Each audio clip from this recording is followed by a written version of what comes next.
Meu nome é Vanick Correia, eu sou atualmente agora mais alto, tá ok. Eu lancei o terceiro livro, então agora eu sou quadrinista, tá, Nathaniel? São 10 anos produzindo quadrinhos. Eu sou quadrinista, eu sou ilustrador profissional e sou arte educador também. Sou formado em artes visuais pela Universidade Federal e pós-graduado em cultura regional. Então, assim, por que do Fronteiras Mestiças, né? Vou primeiro falar um pouco dele, depois eu faço uma retrospectiva. O Fronteiras Mestiças, ele tem muito da ideia da guerra, né? Da guerra da Tríplice Aliança, por causa da nossa fronteira aqui, e também um pouquinho da formação do nosso Campo Grande, né? O Arraial de Santo Antônio, né? Quando o José Antônio veio para cá. Então eu quis pegar esses dois detalhes da história e transformar no livro, né? Eu coloco um personagem fictício, que é uma ficção histórica, coloco um personagem fictício transitando entre esses dois pedaços da história, que é a guerra e a formação de Campo Grande. Porque, de acordo com o livro do Visconde Toné, que é o Retirado da Laguna, a gente acaba que tem um pedaço do livro que tem tudo a ver conosco, né? E depois no livro do Samuel Medeiros, não sei se vocês conhecem, é um autor aqui regional, ele lançou Senhorinha. E Senhorinha era a esposa, a esposa do Guia Lopes, né? Do Guia, que também participou daquele momento histórico. Então a Senhorinha também ela transita no pós-guerra e durante a guerra. Então o livro é uma história fictícia, que eu me baseio nos conceitos históricos, em muita pesquisa que eu fiz também. Me baseei também na vivência de um amigo meu, que é o professor Giovanni, que fez conosco a nossa live, que teve uma vivência muito grande com os indígenas aqui, os Cadiuel, né? Viveu durante 8 anos dentro da tribo dos Cadiuel, ensinando, lecionando com eles, e durante 20 anos trabalhando com todos os povos indígenas. Foi ele que deu umas pinceladas assim, e é interessante que eu bebi muito da fonte indígena, mais do que eu queria muito também da fonte dos negros, da escravidão, a situação de escravidão. E eu li um livro que eu tirei um pedaço, vamos dizer assim, do livro dos Cambarás, uma coisa assim, eu esqueci o nome do livro certinho. Mas ele fala que a cada 45 soldados negros havia um branco, né? Então nós tínhamos 2.000 soldados que vieram de Minas, que vieram de Uberaba, que vieram de várias partes do país para vir para cá, para nossa fronteira, né? Vieram aqui para Laguna. E somente alguns brancos, né? E esses brancos eram os oficiais, né? Então, de 2.000 homens, sobraram 800 homens, mais ou menos, porque morreram de fome, morreram de cólera, morreram de frio, morreram de morte matada e morte morrida, né? Foi muita tragédia esses homens vindo para cá. Então, a ideia do livro é que esse homem veio para cá, né? O Josias, ele veio para cá e ele volta da guerra, ele volta para a guerra. Só que eu não digo se ele foi até o fim da guerra, se ele for desertor, eu não digo isso no livro, né? A ideia é que o leitor possa transitar na imaginação, né? Mas basicamente é isso, né? Mas assim, vou fazer só uma retrospectiva em relação aos dois livros que foram lançados. Esse aqui é o Detalhes, que ele foi lançado em 2014. É uma história fictícia. Foi um sonho que a minha esposa teve, e a gente decidiu transformar esse sonho num livro. E eu estava concluindo a minha graduação, e aí nada mais justo do que terminar a graduação, que eu fiz a minha monografia em História em Quadrinhos em sala de aula, né? Que é uma paixão minha, História em Quadrinhos em sala de aula, né? Como eu poderia ensinar quadrinhos na sala de aula. A Federal, ela tem, como o curso de artes é muito abrangente, não dá para você pegar e pincelar apenas uma coisa que você quer trabalhar. Então a gente acaba trabalhando tudo, né? Escultura, gravura, todo tipo de arte a gente acaba trabalhando. Só que eu queria história em quadrinho. Mas o professor de história em quadrinho não dava mais aula. E aí eu fiquei à deriva e com os professores que tinham muito esforço em ensinar. E aí eu fui, na verdade, trabalhando com a internet, aprendendo com a internet a fazer história em quadrinhos, né? E aprendi com vários autores via internet, aprendi com o Rafael Coutinho, que é filho do Laerte, né? Aí a gente trocava muita ideia e a gente comecei a stalkear ele também. Aí um dia eu conheci ele, quando ele veio para Campo Grande eu conheci ele aqui, né? E aí eu apresentei o livro para ele e tal, foi resultado das conversas também com ele. E esse livro é um livro de ficção, ele tem muita relação com a minha fé, com a fé da minha esposa. E é uma busca, quase uma autobiografia também, esse livro. E esse livro ele vai fazer 10 anos no ano que vem, e eu possivelmente vou lançar uma segunda versão dele, né? Aí em 2019 a gente lançou Amor sobre Rodas, que é um livro bem regional, é bem Campo Grande, tem assim, dezenas de mensagens a respeito de Campo Grande, falando sobre os monumentos históricos, falando sobre a comida típica de Campo Grande, né? O sobá, aí tem sopa paraguaia, tem chipa, né? E tem elementos da década de 80, década de 90, e principalmente lugares que não existem mais, que eu coloco aqui, que seriam a Brinks Diversões, que era um lugar que era tipo um fliperama, né? O pessoal ia jogar fliperama, era lá, né? E também a feira central, que era atrás da Mato Grosso, ali atrás da Universal, era ali que era a feira, né? E eu falo sobre isso, e essa história, ela também é fictícia, e tem muita da minha adolescência, da adolescência dos meus amigos também, tanto que o Felipe, que é o personagem principal, ele tem um quê de um dos amigos meus, assim, né, a aparência dele, né. Aí eu falei pro meu amigo, ele amou a ideia, só que ele nunca leu o livro, ele tem o livro há 2 anos e não leu. Eu falei, poxa, esses meus amigos são muito legais, eles têm os meus livros, mas eles não leem os meus livros. Mas tá tudo bem, né? Então o livro é Campo Grande. Eu gosto muito desse livro por causa disso, porque essa minha paixão pela história e por Campo Grande, eu coloquei tudo aqui nesse livro, né? Mas assim, aí para completar, vamos voltar aqui para o Fronteiras, eu quis retratar José Antônio, eu quis retratar nessa parte da história, como seria se o meu personagem viesse junto com José Antônio para participar desse momento histórico. Então, o livro Fronteiras Mestiças vai falar disso e de um monte de coisa que depois o Nathanael vai discutir, né, Nathanael? Mas é isso. E além desses autores aí, Dani, que falou do Samuel, né? Tem esse livro é super interessante, se não me engano, até tem alguém aqui na sala de aula que está trabalhando com esse livro aqui.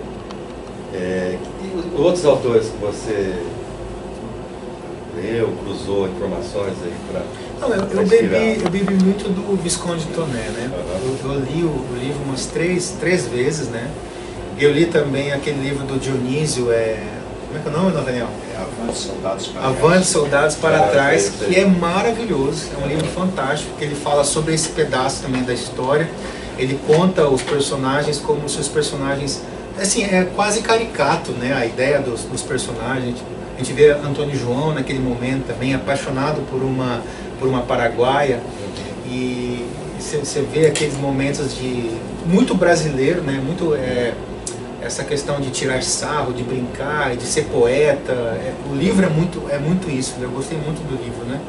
Tem, assim, entre eles, assim, eu até coloquei aqui na biografia, na referência bibliográfica, né? Eu coloquei a história da Fundação de Campo Grande, que eu li muito, porque tem um site da história da Fundação de Campo Grande, mantido pelos próprios... pela família, né, que sobrou do José Antônio, o pessoal que ainda rememora isso, as pessoas que ainda vivem esse momento histórico. Tem o site, tem o livro também, tem esse do Dionísio, Retirada da Laguna. Eu comecei a ler e gostei muito desse Águas Atávicas também, que eu pesquisei lá no Instituto Histórico e Geográfico, né, que foram essas referências que eu tive até então, né.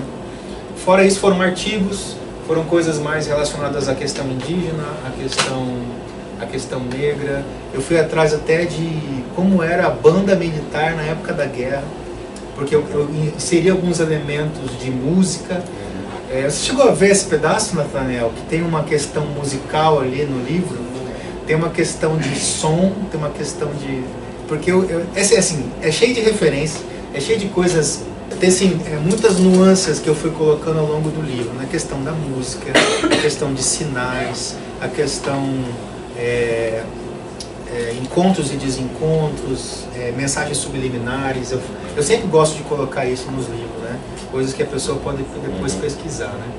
Então o livro tem muito disso. Eu fui pesquisar, tem muitos artigos, então eu não vou lembrar agora o nome de quem escreveu os artigos, né?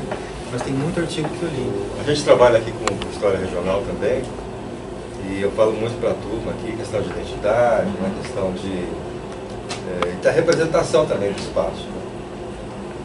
E também a gente fala muito também de coisas estereotipadas, né? Que quase todo regionalismo acaba, né? Que não é o caso do teu livro, assim, mas o regionalismo literário acaba caindo um pouco, né? Resvalando um pouco nisso. Como é que você trata essas questões em relação à representação? Por exemplo, eu pensei muito de fronteiras do Chile, né? E você falou já uma coisa que quebra muito essa unidade aí imaginária de um povo só, né? Daqueles desbravadores, né? Tem um livro, por exemplo, do Rogério Camargo, que chama Pantanal e Mar Seco, e ele tem 3 povos ali, né? Os paraguaios, e tem os fazendeiros, que são paulistas, que vieram para cá, e tem os nativos. Né? Os nativos são gente de bom coração, mas pode te matar a qualquer momento, porque é um pouco bravo. Os paraguaios são traiçoeiros, aquele estereótipo, né? O paraguaio, né? Muito por conta da guerra, né? E os paulistas que vieram para cá, os donos das fazendas, são os desbravadores, aqueles que vão levar a civilização. Isso, o progresso. O progresso.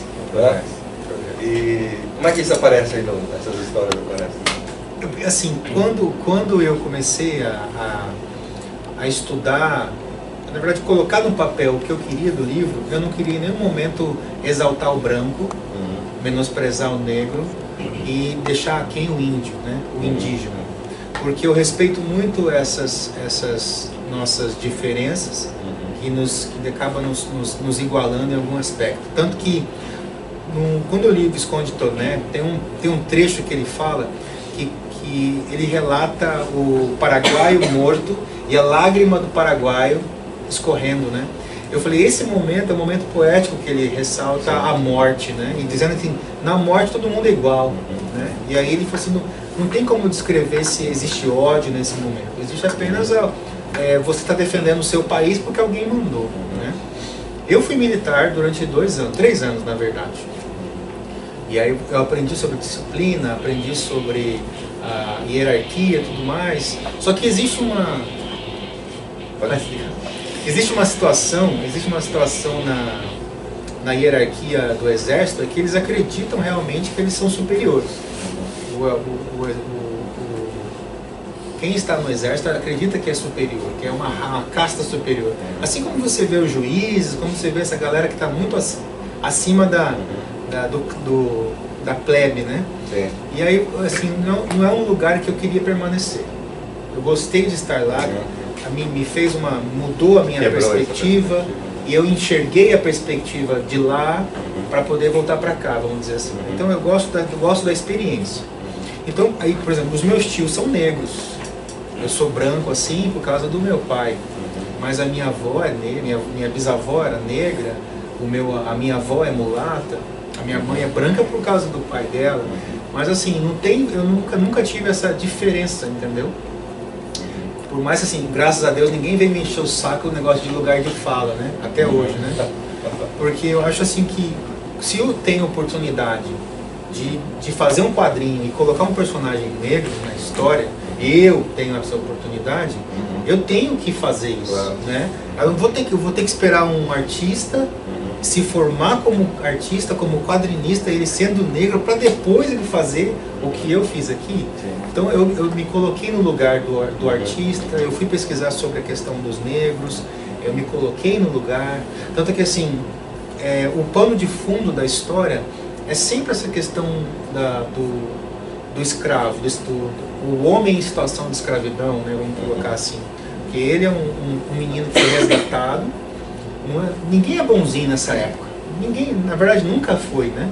Então assim, a ideia é a seguinte, ele é resgatado na barriga da mãe, ele nasce, entre aspas, de ventre livre, porque o ventre livre é só em 1888, mas é só para ter assim, uma ideia poética, é mostrar que ele está livre. Ele nasceu num lugar em que o senhor da terra não é um homem que é, assim, não é uma escravidão branda, né? Mas é uma situação de escravidão em que ele está ali, vai permanecer ali, vai morrer ali, se ele quiser assim, né? Então essa é uma questão de rebeldia, uma questão de se encontrar como homem, identidade, né? Então, o que eu faço para ser melhor? O que eu faço? A ideia do livro, a gente geralmente, assim, na geral, né, vamos dizer assim, no geral, o livro ele vai falar sobre identidade e o que eu faço para sair de uma condição e buscar uma condição melhor. Não quer dizer que ele vai ter sucesso. Então a ideia, assim, não é porque é um livro de ficção que vai ter um final feliz. Não é um livro de ficção que tem que ter o estereótipo do viveram felizes para sempre, né? Nem o Amor sobre Rodas eu fiz isso. Então assim, o pessoal chega e fala, cara, por que você fez isso no final do livro, né? Né? Assim, não, ninguém morre, tá? Fica tranquilo, ninguém morre no Amor sobre Rodas. Mas a ideia é que por que eu tenho que ter esse estereótipo, né, o romance, aquela coisa toda? Porque a vida não é assim, né? A vida não é dessa forma, né? E assim, em 2019, quando a gente lançou esse livro, a minha esposa estava passando por um tratamento de câncer, né? Então você começa a ver a vida de uma outra forma, de uma outra perspectiva, porque nem tudo são flores, né? Então aí você começa a ficar um pouco mais casca grossa, começa a entender de uma outra maneira. Então assim, é claro que depois os romances vão começar a ficar mais agridoces, né? Não vão ser mais docinhos, vão ser mais agridoces. Gente, se vocês quiserem fazer alguma pergunta, fiquem à vontade também. Tá? Isso eu vou me entretendo aqui. Eu sou o professor Júnior e eu trabalho com eles a disciplina de literatura comparada. E eu achei bem interessante a proposta. E quando você começou a falar dos autores que você leu, né, sobre a guerra, eu fiquei com uma curiosidade se você leu a Maria Filomena Lepec com Nhataí. Que é um romance sobre a Guerra do Paraguai. A Maria Filomena, já há alguns anos, ela esteve em Dourados falando com a gente lá, e ela reconta essa história da Guerra do Paraguai, só que da perspectiva da mulher, porque eu acho que também é uma coisa que a gente, se você parar para analisar, né, toda a história da guerra, né, faltam textos que enfatizem o papel das mulheres também na guerra, né? Não sei se nesses estudos que você fez. Sim, porque assim, eu li a Senhorinha, né? E a Senhorinha é uma tragédia, vamos dizer assim, porque ela é levada para o Paraguai, né? Então, se aparta da fazenda dela, é uma mulher muito forte, né? E o mais interessante é que, você chegou a ler, Nathaniel, esse livro da Senhorinha? O Samuel conta que ele teve contato com esses escritos de uma freira que conheceu a Senhorinha, e a freira, ela tinha lido o Visconde de Toné, então fez aquela comparação histórica. Ela tinha lido, conheceu a Senhorinha e começou a escrever sobre a história da Senhorinha. A Senhorinha contava para ela que conheceu o Visconde de Toné. Ela conheceu porque ela brigou na fazenda. E aí é muito legal eu até falei pro Samuel, vamos fazer em quadrinhos esse livro, cara. Ele falou, tô aberto. O livro é muito bom e fala sobre a história da vida dela, fala sobre esse momento em que ela teve que servir os paraguaios, né? Não fala de abuso em nenhum momento, mas fala desse afastamento dela, né? Então assim, é muito bom. E aí quando você fala sobre essa questão da mulher na guerra, eu estava lendo relatos sobre um momento histórico depois da Segunda Guerra. Não sei se você leu, Nathaniel, tem um quadrinho que saiu agora, chama Colaborador Horizontal. Você ouviu? É um quadrinho que saiu pela Nemo, eu acho. Colaboradora Horizontal. O que significa isso, né? Após a guerra, assim, durante a guerra, quando a Alemanha invade a França, os seus homens estão na guerra. E eles invadiram a França e transformaram as mulheres em prostitutas. Até mesmo novas esposas. E depois que a Rússia chega, ela transforma essas mulheres em prostitutas. E o que eles fazem? Eles raspam os cabelos dessas mulheres, colocam uma suástica nelas e mandam elas desfilarem. Eles assim, massacram as mulheres nesse período histórico. E esse quadrinho justamente fala sobre isso, né? E, assim, nós não temos aqui relatos sobre como foi o que aconteceu com as mulheres paraguaias na época da invasão do Brasil, né? Porque a gente só fala do nosso lado, né? Mas do lado de lá, por exemplo, eu tenho um amigo aqui na fronteira, ele falou assim, cara, se você entrar aqui, tem paraguai que odeia brasileiro até hoje por causa da guerra. Então, assim, tem um livro que eu comprei, que é um livro chamado O Guarani, que é de dois argentinos, que ele fala sobre esses abusos que as mulheres sofreram também durante esse processo da guerra, só que não nesse lado de cá, né? O estupro é uma arma de guerra, né? Fica aí a ideia para o próximo, né? Sim, assim, a ideia de você falar sobre esses contextos históricos é justamente mostrar aí quem vai ter o lugar de fala agora nesse negócio aí, né? Quem que vai falar por essas mulheres, né? Então, assim, eu estudo muito a história antes de abrir minha boca, né? Em relação, vamos dizer assim, vou abrir meu lápis, né? E para poder entender como foi esse período e me sensibilizar também, né? Então, assim, é muito pertinente essa sua colocação, porque eu também tenho pesquisado a respeito. Só que, para mim, eu queria falar sobre a ditadura no próximo livro. A gente, aqui no INPC, no Instituto Histórico e Geográfico, a professora falou que ali embaixo, os militares... como é que fala? Prédio antigo ali, né? Aquele prédio lá, eles torturaram o Nelson Trade, ali embaixo.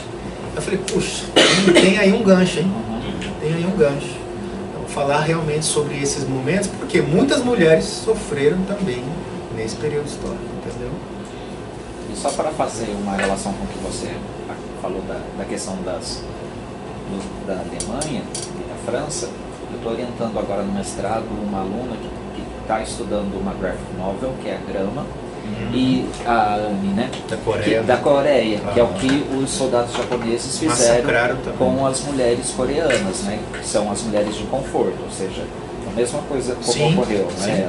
Eram jovens de 11 até 20 e poucos anos eram pegas para servir sexualmente aos soldados.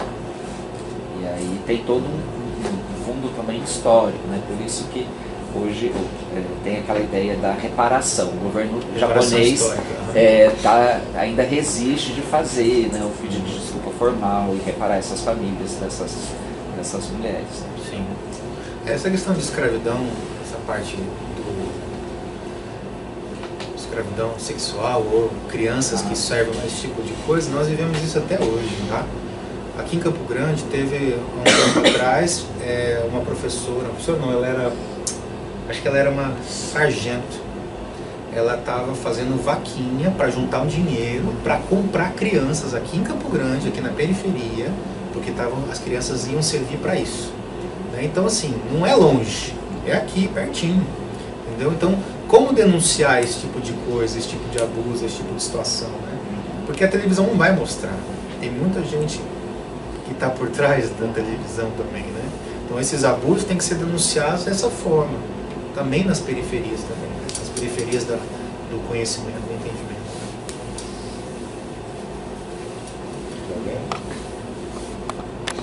Ninguém entendeu nada do que a gente falou?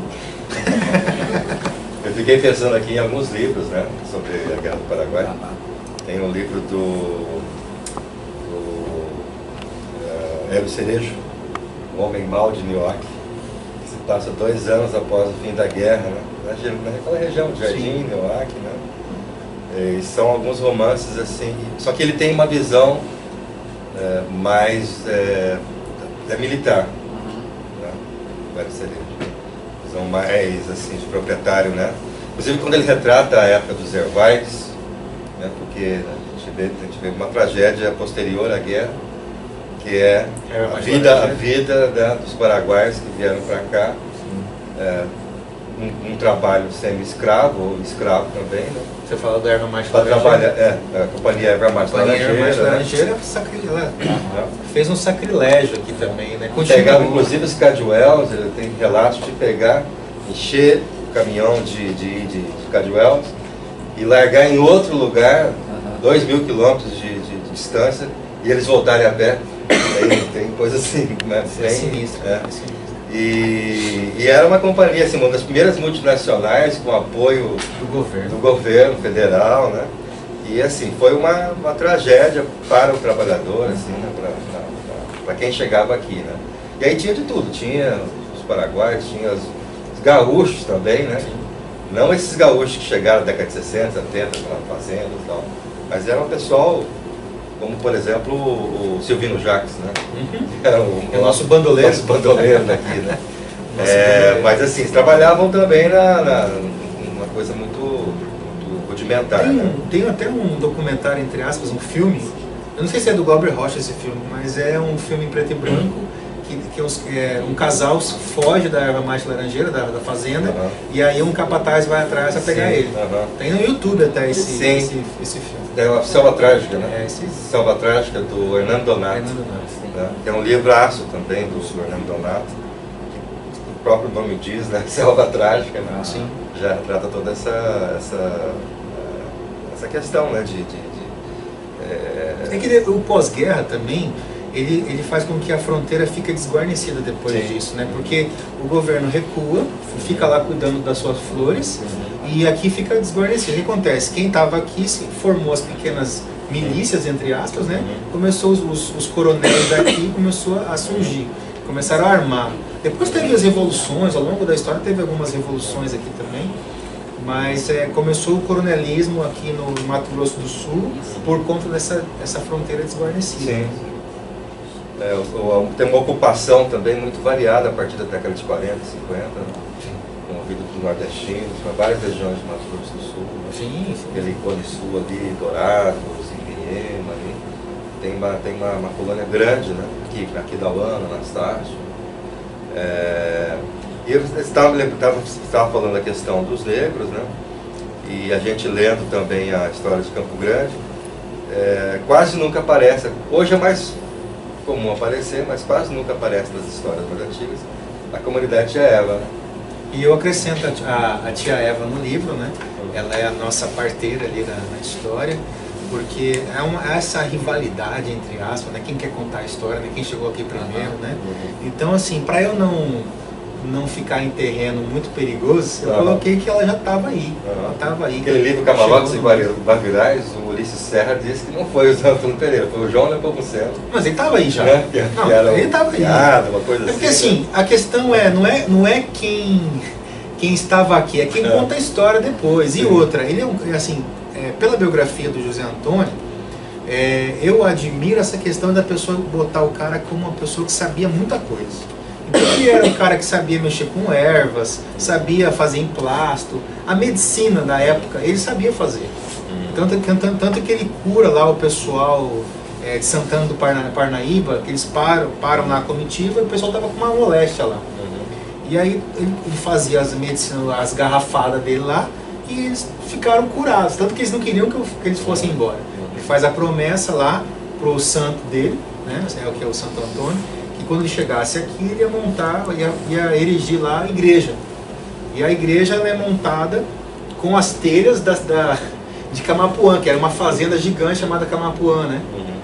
E lá o dono da fazenda, o Visconde, conta que tinha morrido, e quem ficou no lugar foram os negros que ficaram tomando conta da fazenda, né?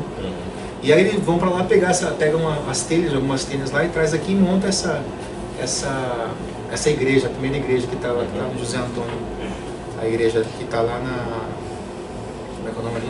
Na 15 com a lojas ali, né?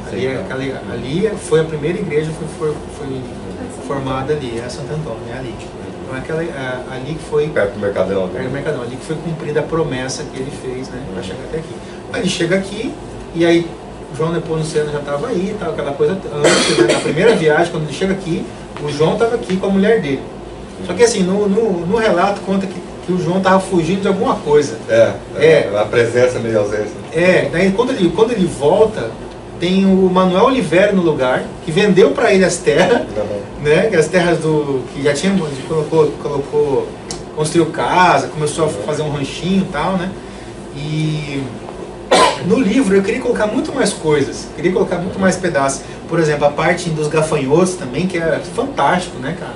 É assim, agora que tá tendo uns rumores dos gafanhotos voltando agora para América para aqui, para o Brasil, né? Estão na Argentina de novo, né?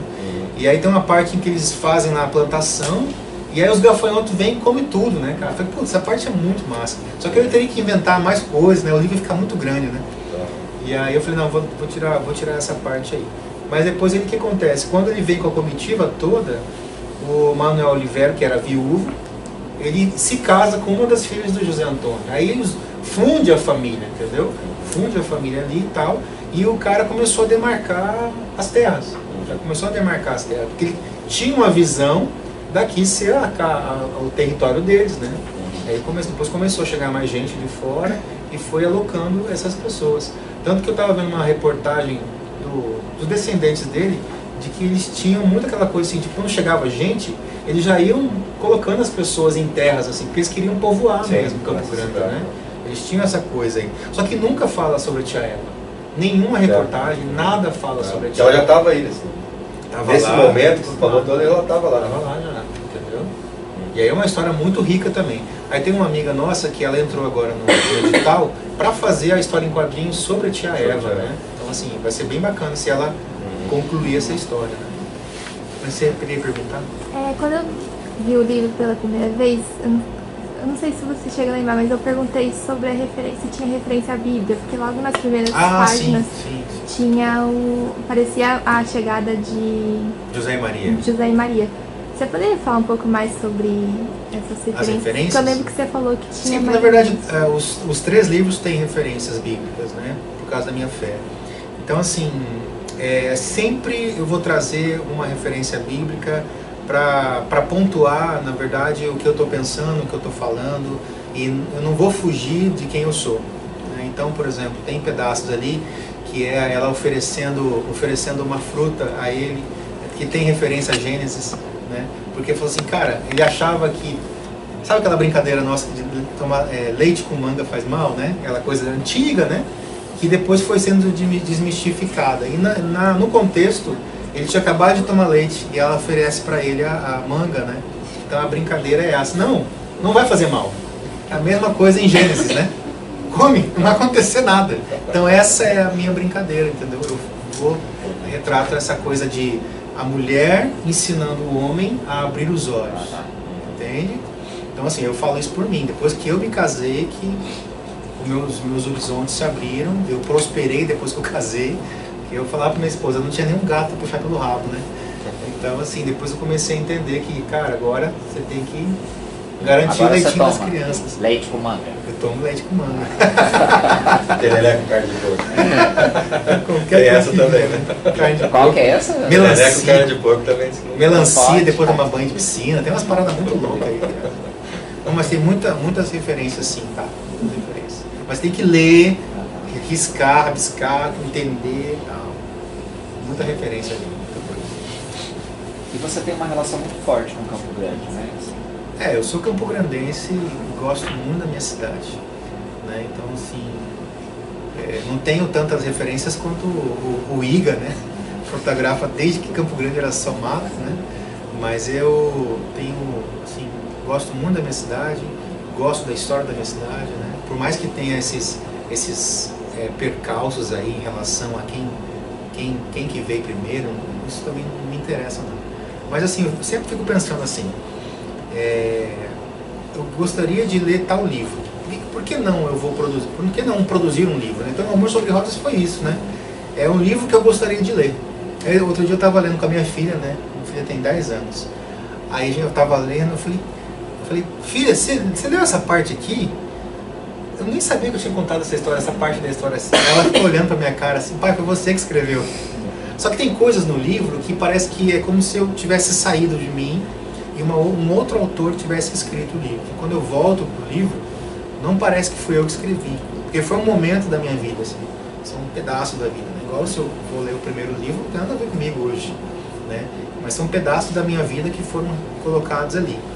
Ainda tem muita coisa para contar, né? Muitas referências ainda quero colocar, muitos pedaços de Campo Grande que eu ainda quero contar. Então os livros, a minha ideia é sempre colocar um pouco mais de Campo Grande em cada livro. Né?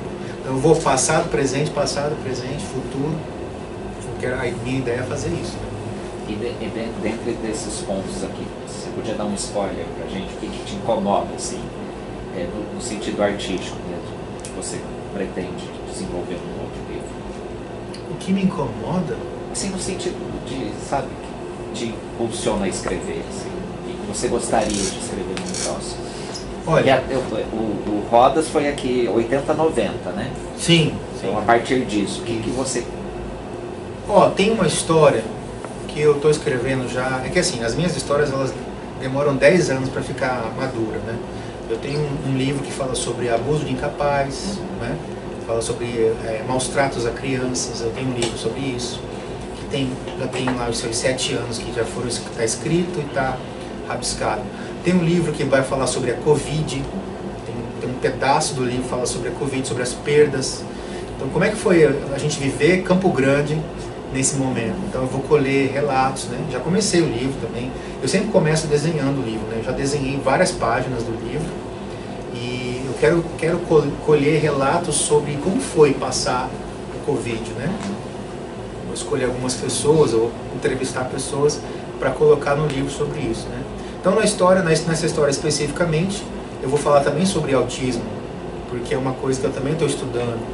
Então, assim, minha esposa também estuda sobre autismo, né? Então, eu quero colocar coisas que eu não leio em qualquer lugar, entende? Eu tenho que fuçar muito para achar alguma coisa específica, né? E sempre colocando o quê? Contexto de Campo Grande. A gente está muito atrasado em muitos aspectos, né? Então, assim, é muito ruim para mim, por exemplo, quando eu encontro alguém e falo, puxa, eu não sabia que existia um ilustrador em Campo Grande com o seu trabalho. Para mim é o fim ouvir um negócio desse, sabe? Porque parece que a gente está na terra do nunca, que ninguém cresce, né? Parece que a gente está longe, lá no centro-oeste. E isso é muito ruim ouvir isso, né? Então, parece que a gente está patinando no centro-oeste, né? Parece que a gente está patinando. Aí tem um amigo meu em Curitiba e fala, vem pra cá. Eu falei, não gosto de frio, cara. Eu não gosto de frio. Eu gosto de Campo Grande, gosto de suar. Né? Eu gosto de Campo Grande. Mas assim, o que me incomoda ainda nessa área artística, nesse momento, até na questão artística nossa, é a desunião dos artistas, sabe? Eu estava num grupo de artistas, eu tive que sair desse grupo porque é muito ruim. Primeiro que você não pode ser, você tem que ser de esquerda para você ser artista. Eu não preciso ser de esquerda nem de direita. Eu não preciso torcer para nenhum lado, eles que se danem, cara. Porque assim, eu pago os meus impostos há muito tempo já, né? E nenhum desses políticos veio bater nas minhas costas, vamos ser tal coisa, vamos vir pro meu lado. Não acontece isso. Por mais que hoje eu preste serviço para um político, né, porque é o Ronilson Guerreiro, eu gosto do que eu faço porque ele é da minha causa, é dos quadrinhos. Então, eu estou servindo a causa, não o político. Entendeu? Então, assim, aí eles... Cara, você tem noção da briga que eles tiveram entre eles, assim, esses tempos atrás, por causa de política, por causa de Bolsonaro, por causa de PT, aquela coisa toda? Não fazia sentido para mim permanecer ali. Porque esses caras não pagam as minhas contas, cara. Nem o presidente da República não paga as minhas contas. E é uma coisa infundada. E a gente fala assim, cara, vamos trabalhar juntos? Eles não querem trabalhar juntos. Se você é de direita, você é uma doença venérea. Foi isso que eu ouvi lá, assim, os caras tudo xingando assim. E um monte de professores de direita e professores de esquerda no mesmo lugar, assim, uma bagunça, sabe? Uma bagunça. Então, assim, eu achei desnecessário. Eu acho desnecessário essa cena artística brigando por causa de partido político. Eu acho desnecessário. Então, eu prefiro ficar na carreira solo. Né? Não dá pra me juntar. Me juntar com gente que se expressa de forma tão odiosa, assim, por causa de alguém que nem sabe que ele existe, cara. Então, assim, é tão pequeno isso. Então, eu prefiro fazer os meus livros, entrar nos editais, eu mesmo bancar do meu bolso e lançar os meus livros. Então, o que me dá raiva, entre aspas, né? Eu nem ligo muito, mas essa desunião dos artistas. Olha, aqui falando em conflito entre artistas, e como é que você vê essa história, por exemplo, dos quadrinhos, entre aspas, versus literatura? Não, isso aí é discussão. Dentro da história regional, sabe? Porque isso não é muito comum. Não é muito comum você contar a história regional, ter livros, né, que representam o Campo Grande, mas por intermédio dos quadrinhos. Tem os caras tradicionalistas, né? Tradicionalistas da literatura. E até teve uma live que a gente gravou esses dias, né, Nathaniel, sobre... A pergunta era: quadrinhos era literatura? É que deu o que falar agora, recente, por causa do Maurício de Souza, né? Então a gente pegou aquele gancho ali e começou a brincar com aquilo, né? Mas assim, comentários positivos, negativos a respeito... Eu acho infantil os comentários, assim, ó. Eu vou fazer uma cena, tá? A pessoa olha, nossa, é tudo desenhado! Assim, essa é a expressão que eu ouço recentemente. Mas o legal é que deu publicidade, né? Então, assim, já aparecia até no Tata Marques, né? Então, deu publicidade pra mim. Tô vendendo os livros, tá bom. Eu pergunto isso também porque a gente no PEC, a gente vê muito esse preconceito. Inclusive dentro de sala de aula, você pula quadrinhos em sala de aula, né? Professores, né? Aqui a gente está, por exemplo, no acervo da Glorinha, da Maria da Glória Sarrora, né? As primeiras pessoas de Campo Grande. E eu estava lendo uma das obras daqui, inclusive aqui atrás da gente, uma obra de 70 e pouco, que é uma obra, um livro didático, né? De que ela tem um plano de aula ali, né? E eu vi ela recomendando os quadrinhos dentro da variedade, né? De suportes que poderiam trabalhar, né? Então ela recomenda pintura, ela recomenda literatura, e recomenda quadrinhos, né? Eu achei muito interessante isso. Tomou um choque? Dos anos 70, né? Que era mais preconceituoso ainda, né? Com os quadrinhos, né? Isso tem acontecido, né? Eu achei bastante inteligente da parte dela. Mas hoje você tem esse sinal, né? Porque é desenho, porque é coisa para criança, porque é infantil, né? Aqueles nossos colegas que estão muito presos ao altas literaturas da lei, eles nunca vão considerar os quadrinhos, né, literatura. E a gente já tem uma pegada mais Eneida Maria de Souza, mais culturalista, e pronto. Eu acho que desde que o Bob Dylan ganhou o Nobel de Literatura pelo conjunto das suas músicas, esse conceito, né, caiu, né? Eu acho que nem cabe mais falar o que é literatura, né? Mas quando é literatura, nesse caso... Eu ainda refleti nessa entrevista que um concorrente lá do Maurício falou que quadrinhos não era literatura, por isso ele não tinha que entrar na BL. E aí a gente começou a brincar com isso, né? Não, realmente quadrinhos é quadrinho, literatura é literatura. Mas só que na época, por exemplo, do concretismo, na época do modernismo, esses acadêmicos mais conservadores, né, do ponto de vista estético, eles também não consideravam literatura aquilo que os caras estavam fazendo. Sim. Não, porque tem muita oralidade aqui. Não, mas aqui não tem verbo, aqui é só visual. Aqui é só formas. Né? Cadê o verso? Né? Então, em cada momento a coisa não é literatura. E na verdade não é essa a questão. Né? A questão é de que a literatura ela é muito ampla também. E ela envolve elementos dos quadrinhos e vice-versa, mas um não é o outro. Né? Tem elementos, quadrinhos, lógico que bebe na fonte literária, bebe no cinema, bebe em uma série de artes. Mas ele tem uma especificidade. Né? Quadrinhos é quadrinhos.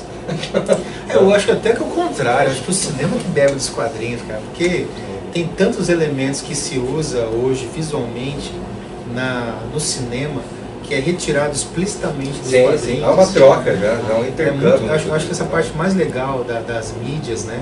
Eu considero o quadrinho uma excelente mídia para se ensinar qualquer coisa. Né? Quando eu faço as oficinas na sala de aula, o aluno precisa entender os principais elementos da história em quadrinho.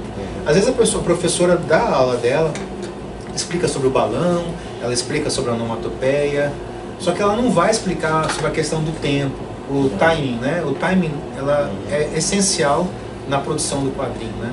O timing da história.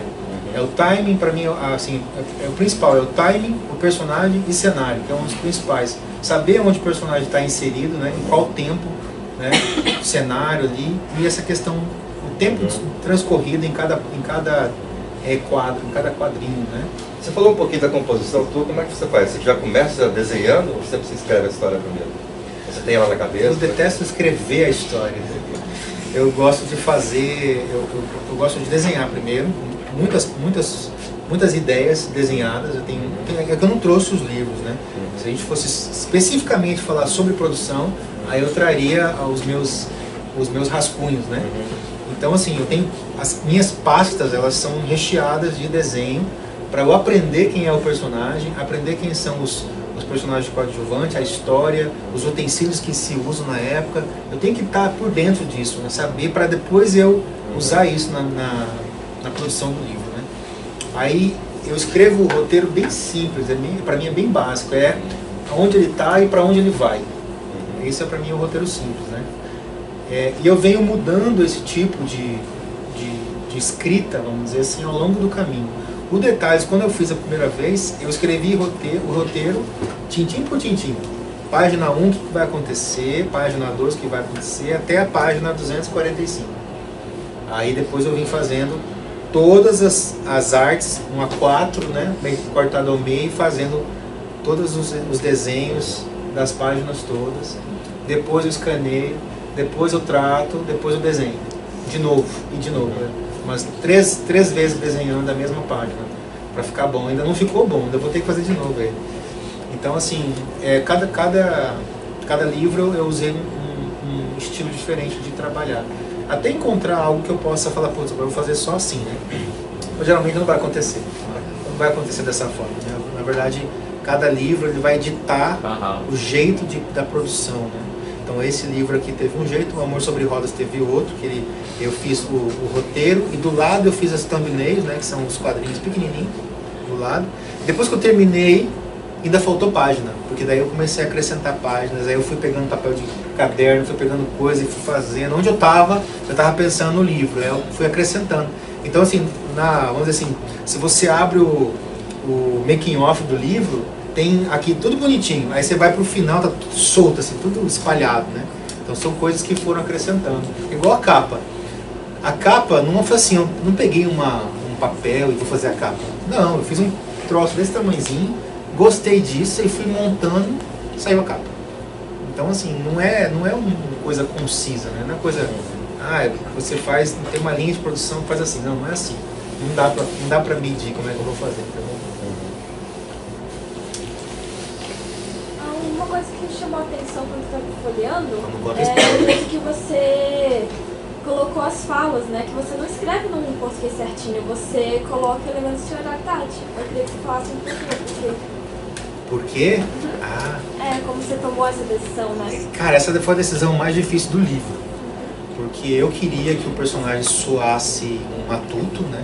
O personagem soasse uma pessoa que não tem estudo, e onde ele vive, as pessoas falam dessa forma, né? Falam um português que não é certo. E aí eu falei, quem que vai narrar essa história? Aí eu fiquei pensando num narrador onisciente, que seria alguém contando, né? E Josias saiu de tal lugar. Ou eu vou contar o narrador sendo o próprio personagem. Isso, eu fiquei um bom tempo pensando nisso, né? Dramático, né? Isso. Aí eu falei assim, cara, e se o personagem contasse a história dele? Aí ficaria muito mais profundo ele contando sobre o sentimento, porque é ruim o narrador onisciente falando sobre o sentimento do personagem. Então, assim, eu não curto muito, né? E aí, quando eu coloquei ele em primeira pessoa, é como se eu tivesse caído na mesmice. Por quê? O Detalhes é em primeira pessoa. Aí o Amor Sobre Rodas é em primeira pessoa. Aí o Fronteiras eu não queria que fosse em primeira pessoa. Mas é redundante, né? Então eu falei, cara, sabe uma coisa? Eu vou ficar redundante, porque ninguém lê os três ao mesmo tempo, e às vezes não vai ter acesso. Eu falei, eu vou pensar dessa forma, né? Eu vou agir dessa forma. E o fato de estar com o português incorreto, entre aspas, ele causa um desconforto no leitor. Então, na verdade, o livro todo causa desconforto. Se você pegar ele para ler, em muitas passagens você vai se sentir desconfortável. Seja pela narrativa do personagem, seja pelo desenho, você vai sentir desconforto, seja pela tragédia que está sendo acometida no personagem. O livro é para deixar você desconfortável. Então, assim, e aí quando eu peguei para fazer a ortografia, né, a análise ortográfica, uma tia da minha esposa, que ela é professora, tal, ela começou a escrever, eu falei assim, é para você pegar o que é certo e transformar em errado. Então o mais é mais, né? E fez com EIZ. Alembro. Então essa coisa de você transformar o nosso português em português incorreto dá mais trabalho do que o contrário. Dá muito mais trabalho. Porque você tem que desconstruir. Aí eu fui atrás de palavras que se usavam nessa época. Tem um dicionário de um padre, muito 10, do jeito que se falava nessa época e o significado das palavras, sabe? Aí eu fui atrás porque assim, depois ele se torna um tropeiro, né? E os tropeiros tiveram uma grande importância na construção das estradas, na consolidação de cidades pequenas ao longo do Brasil, né? E eu comecei a estudar e falei, puxa, agora eu quero fazer um livro sobre tropeiro. Aí eu fiquei muito, falei assim, cara, que legal isso aqui, cara. Aí você vai descobrindo mais sobre a história do seu país, você fica mais entusiasmado ainda, né? Só que você tem que se conter, vou me conter aqui, vou ficar por aqui mesmo, né? Senão não tem livro esse ano, né? Não tem livro esse ano. Então assim, isso tudo aí é para deixar desconfortável mesmo. Tanto que quando a pessoa vai ler, ela tem que... É como se estivesse traduzindo num outro idioma. Entendeu? Então assim, a ideia mesmo é do desconforto. Uma outra coisa que eu achei legal assim, foi nesse momento da guerra, em que a sarjeta troca de cor e fica preta. Achei um elemento gráfico muito bonito. A ideia de ficar preto é para que o leitor fique focado na arte, né? Porque na semiótica, né, o branco, eu uso até aqui no Amor Sobre Rodas, é para invadir. O branco invade as páginas, invade os personagens também. Então, assim, às vezes você se confunde o personagem com a página. Então, a ideia é brincar com a semiótica mesmo, né, com essa linguagem. E no caso do preto, realmente como se você fizesse um disclaimer assim, do que estava acontecendo até então. E você fala, cara, pera, isso aqui parece que é um retrato que eu criei assim, para poder falar, olha, presta atenção na história agora, presta atenção nesse pedaço da história. Tanto que você olha aí assim, de lado, você vê que só tem isso de preto, né, no livro inteiro. Só essa parte da guerra, que é realmente para o leitor focar na tragédia. É mais um desconforto também.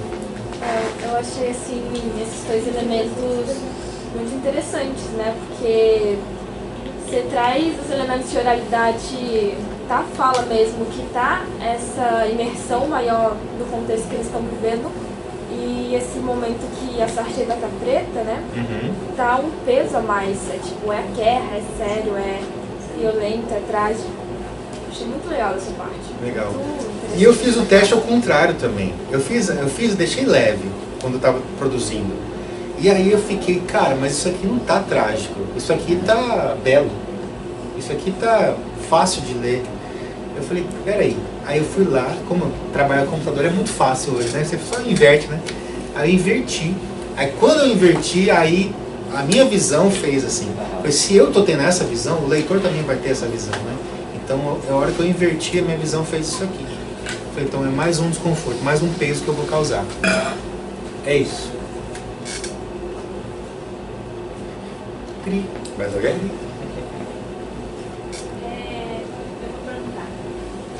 Durante o processo de criação desse livro, eu pude ver que você escreveu aí durante a pandemia, né? Foi aí... Porque assim, eu comecei ele depois do 2019, já comecei a produzir, a pensar em toda essa história, né? Passei por ele, pela pandemia. Então, além da pandemia, quais foram os outros obstáculos que você teve durante a criação dele? Procrastinação. Até a publicação dele. Procrastinação, TDAH, o que mais? Porque assim, ó, eu sou ilustrador, eu trabalho com ilustração, né? Então eu tenho muitas demandas de ilustração também, tem outros livros para criar, e eu fui deixando de lado, vamos dizer assim, porque assim, em 2019 eu conversei com o professor Giovanni, eu não sei se vocês não conheceram ele lá na conferência que a gente fez, eu, o Nathaniel e ele, né? Depois o Nathaniel passa para vocês. É uma conversa bem rica a respeito desse período aí. da produção do livro e tal. E da história em quadrinhos em sala de aula. O professor Giovanni, ele era professor da UFMS. E ele conhecia essa vivência dele dos Caldwell naquela época. Então eu quis juntar tudo. Então eu convidei ele para ser meu consultor científico, que deu um peso a mais. Porque ele foi o cara que foi consultor histórico de novelas da Globo também, né? Então esse cara, ele tem muita vivência, assim, sabe? Essa novela que está passando agora, ele começou também a trabalhar com essa questão dos indígenas, só que aí deram um pé nele por causa do que ele pensa a respeito, né? Então, a formação dele e tal, né? Mas ele também começou a trabalhar agora nessa novela também. Então tem muita novela que ele trabalhou e tal, ele tem muita vivência a respeito disso. Então eu o trouxe, para resumir a conversa. E quando chegou a pandemia, eu tive Covid, ele também teve, só que ele ficou internado, quase em estado, assim, terrível, ele quase morreu mesmo, né? Então a gente teve um peso grande que a gente sentiu nesse período. Eu falei, cara, e agora, né? E agora, como é que vai ser, tudo mais? Porque eu estava contando mesmo com ele, né? E contei com ele. E depois a gente passou por isso e tal. Aí o trabalho foi aceito, a gente ganhou nota máxima no FIC, ganhamos nota máxima. E aí a gente conseguiu passar por esses percalços todos aí. E ao longo do processo, assim, quando eu pensei no livro, eu pensei em ser um livro capa dura, pensei em ser um livro grande, muitas páginas. Aí você vai idealizando coisas que na verdade não precisava. É só um desejo do autor egocêntrico. Eu fui tirando tudo isso. Falei, cara, eu vou fazer um livro menor, vou fazer com menos páginas, vou fazer um livro que o cara vai se sentir desconfortável de lê-lo. Então eu fui identificando o que eu realmente queria do livro, né? Então assim, mas assim, os percalços que eu tive foi realmente a procrastinação, porque eu não tinha a história pronta ainda. A história, eu sabia o começo, sabia o meio, não sabia o fim. Eu não sabia como é que eu ia terminar a história. Eu só soube do fim no dia 20 e tanto de abril desse ano. Eu não tinha a história completa. Aí o que eu fiz? Eu fiz um propósito de jejum. Eu fiquei 40 dias sem café e 40 dias sem doce. E eu entendi que o açúcar, ele tira a sua criatividade mesmo, né? E aí eu tirei da minha vida isso, passei mal pra caramba. Os primeiros 3 dias eu tive tontura, tive uma leseira danada. Mas eu falei, vou passar por esse processo. E aí eu consegui realmente encontrar a solução, né, da criatividade, comecei a me focar no trabalho. E eu fiz 100 páginas em 30 dias. Eu tinha só 40 páginas. Em 2 anos fazendo, 2 anos de projeto, 4 anos de pesquisando, mais 2 anos de projeto, eu tinha 40 páginas. Aí eu consegui fazer as 100 páginas em 30 dias. Tirando o açúcar. Tirando o açúcar. Já sei o que eu vou falar para meus orientandos. Tirei o açúcar. Tirei o açúcar, cara. Tirei o açúcar e o café. Vou mandar agora. Mais uma pergunta, por curiosidade agora. Entre todos os livros que você já escreveu, qual que é o teu filho preferido? O Amor Sobre Rodas, cara. Eu gosto dele. Por quê? Eu gosto dele porque é muito eu e os meus amigos aí. A casa do Felipe é a casa de um amigo meu lá no centro da cidade. Tem o Barbosa, tem uma casinha ali, são várias casas. Sabe a Márcia ali, onde era a Márcia? Você sobe assim, tem um posto de gasolina na esquina, tem uma casinha bem do lado ali. Lá no fundo tem um monte de casa. E aí eu escolhi, eu falei, Elton, é o seguinte, cara, essa casa aqui vai ser a casa do meu personagem. Aí eu saí tirando foto, aí eu realmente coloquei ele em Campo Grande, não é uma casa fictícia, é uma casa real. Então eu fiz a locação foi ali. Aí eu comecei a trazer elementos da minha infância, adolescente, dos meus amigos, as conversas que tem muitas conversas ali que são conversas de amigos. O fim, vamos dizer assim, entre ele e a Bianca, não tem nada a ver comigo. O fim? É o fim. Eles não sabem. A finalidade. Ah, tá. Achei que eles iam terminar junto. Não, eles não terminam. Não, não pode falar. Pode comprar. Acho que já está na hora, né, gente? Bom, Monique, brigadão. Monique agora vai fazer uma entrevista ali com o Nathaniel no estúdio, mas a gente agradece e vamos trocar uns figurinhas aí, tem bastante coisa pra gente conversar. Sim, estamos à disposição. Você ia gostar muito de conversar com meu pai chegou aqui muito cedo, 1915. E eu também sou campeonense, gosto muito dessas histórias. E a turma também tem a disciplina cheia, né, de informações sobre isso. Então, obrigado. Tranquilo. Obrigado. Obrigadão. Obrigada.